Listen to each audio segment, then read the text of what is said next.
The definition for continuous functions: let x and y be a metric space with E is the subset of x and P belongs to E, and let f is a mapping from E to y. Then f is said to be a continuous at P. Now if for every given epsilon positive, there exists delta positive which depends upon epsilon and the point P, right? Such that the distance in y, fx, fp, is less than epsilon for all x belonging to E, for which distance in x, that is xp, this will be less than delta, right? So if f is continuous at every point of E, then f is said to be continuous on E. So for f to be continuous on E, it must continuous at every point of E, not a single point, but every point of E. So whenever a function will be continuous at all the points of E, then we say that f is continuous on E. But for one point, if P belongs to E. Now here, P is not the limit point. It's not mentioned. It's just a point which belongs to E. For that, f is continuous at P if, for every given epsilon positive, there exists delta positive which depends upon epsilon and also the point P, right? Such that distance in y is less than epsilon for all x belonging to E, for which distance in x is less than delta. Right? Clear? Alright. Then is the remark, if f is continuous at P, then f is defined at P. However, if limit x tends to P fx exists, then f need not be defined at x equal to P. So if this limit exists, then f need not be defined at that point where x is tending to. For example, suppose I'm having limit x tends to 0 sin x over x. Now this limit exists and is also equal to 1, right? For real numbers, this limit exists. But can function be defined at x equal to 0? No. But sin x over x is not defined at x equal to 0, because then this will be 0 by 0 form, right? So the function is not defined at x equal to 0 over here. But limit x tending to 0 of this function exists, right? So whenever the limit exists, the function need not be defined at x equal to P. Here P point is 0, right? Then is the remark, if P is an isolated point of E. Isolated point means P belongs to E, but P is not the limit point of E, right? So then function is continuous at P, where E is the domain of function f. So for isolated points, function is continuous at that point, right? Because no matter what epsilon positive, we can pick delta positive so that only point x belonging to E for which this distance in x, xp less than delta, is x equal to P. The only isolated point is x equal to P. So I should use x as the point as P only. Then what will be the distance in y? Fx comma fp. So instead of x, this will be fp comma fp. That means distance is 0, which is less than delta, right? Delta is positive, that is greater than 0. So this is less than delta. So distance in x is also less than delta. Distance in y is also less than delta. So the only point x belonging to E is P. Sorry, P, right? X equal to P. Now let's start with our theorems. Theorem 1.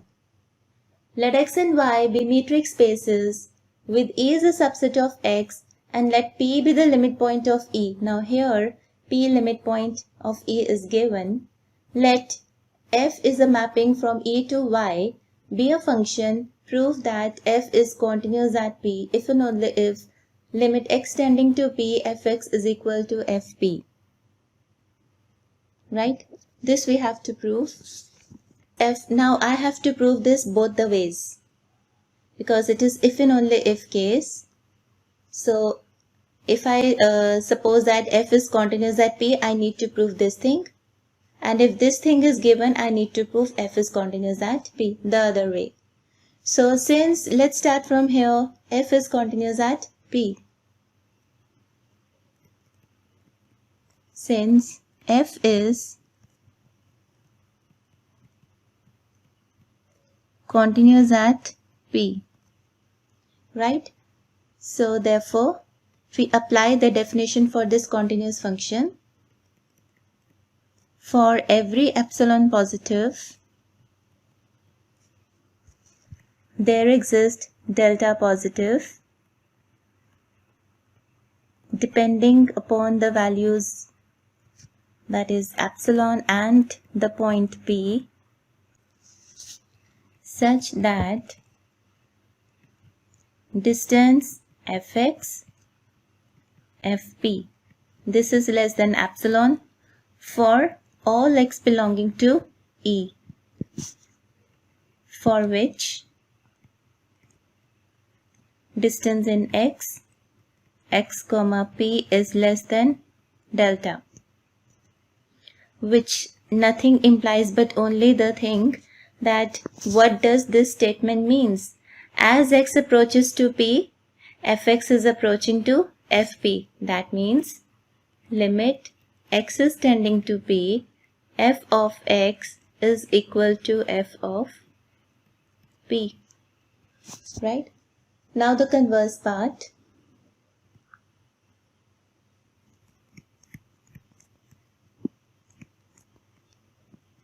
Conversely, suppose it is given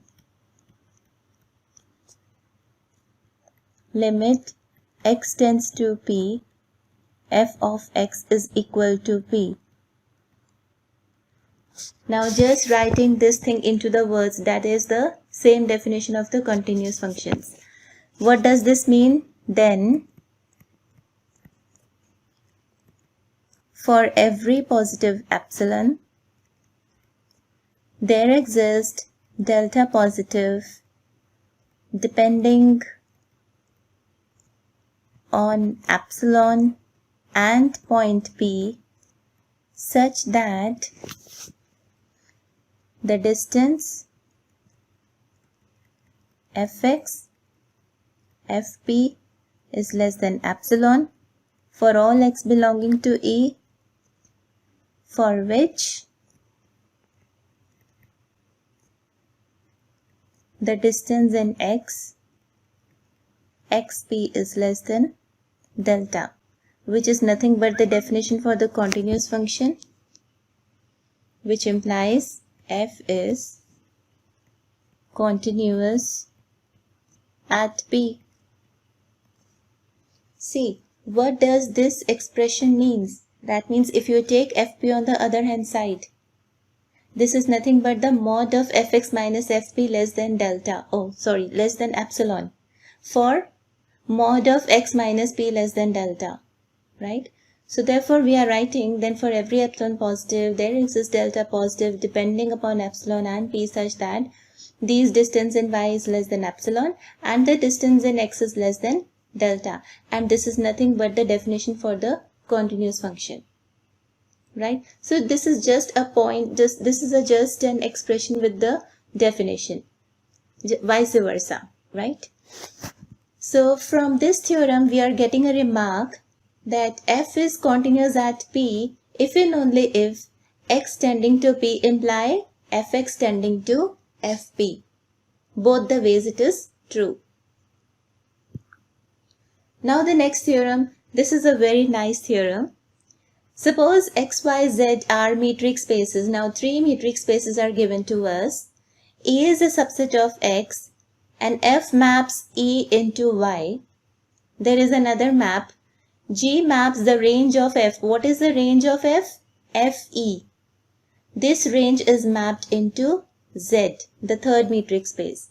And there is another map, H is a mapping of E into Z, defined by Hx is equal to G of Fx, where X is belonging to E. Now if F is continuous at a point P belongs to E, this is given. And if G is continuous at a point Fp, the second thing is also given. I have to prove that H is continuous at P. Now let's start the proof. The length of the proof is smaller than the length of the theorem. Alright. Now what is given? F is continuous at P. So I'm writing, since F is continuous at P, that means X is tending to P, which implies F of X is tending to F of P. From the given remark, what we have just now read the remark, that F is continuous at P if and only if X tends to P implies Fx tending to Fp. I'm just using this remark. Right? Now what this imply? Now second thing is G is continuous at a point Fp. Now G is continuous at a point Fp means G of Fp is, G of Fx is tending to G of Fp. See, F is continuous at point P means F of X is tending to F at P. Now if G is continuous at a point Fp, take this as your point. Then G of Fx will tending to this point G of Fp. Right? Clear? Okay. Because G is, it is given that it is continuous at Fp. Just match the first statement with the second statement and writing the concept. Right? Now G of Fx is nothing but Hx. So instead of G of Fx, can I write Hx tending to Hp? So from here only I got, which implies Hx is tending to Hp. Now from where we start? Since X tending to P, further steps and I got, this thing implies H of X is tending to Hp. What does this mean? That H is continuous at P. So therefore, limit X tends to P, H of X is equal to Hp, which means hence H is continuous at P. Easy? Very easy. Third theorem, this is also interesting one, but the second one is very interesting and nice also. Let f1, f2, f3 up to fk be real functions defined on a metric space X. Now we are having so many functions that are defined on this metric space X, and let f be a mapping of X into Rk. This is a Euclidean space defined by f of X is equal to f1x, f2x, f3x up to fkx. X belongs to X. Prove that f is continuous if and only if each of these functions f1, f2, f3, fk is continuous. I have to prove now this. So let's start. Let P is an element of the metric space X. Then it is given that f is continuous at P.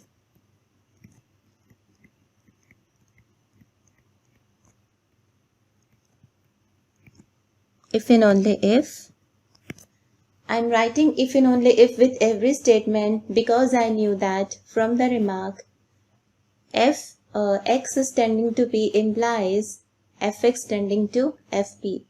F is continuous at p if and only if fx is tending to fp for x tending to p. That's why I'm writing if and only if with every statement. That is clear. So if and only if f1x, f2x, f3x,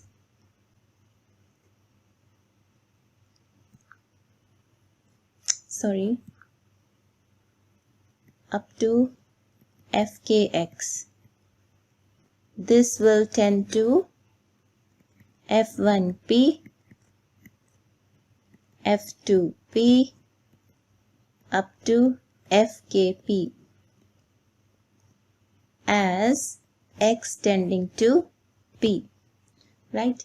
If and only if I'm taking the subscript, let's say j can be 1, can be 2, can be 3. So if and only if fjx tending to fjp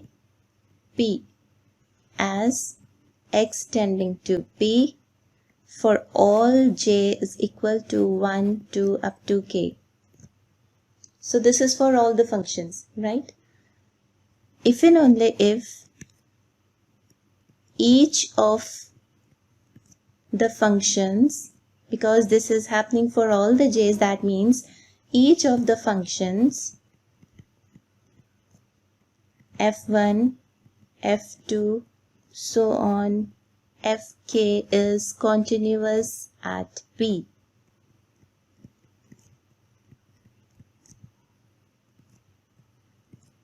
Right? But p was arbitrary.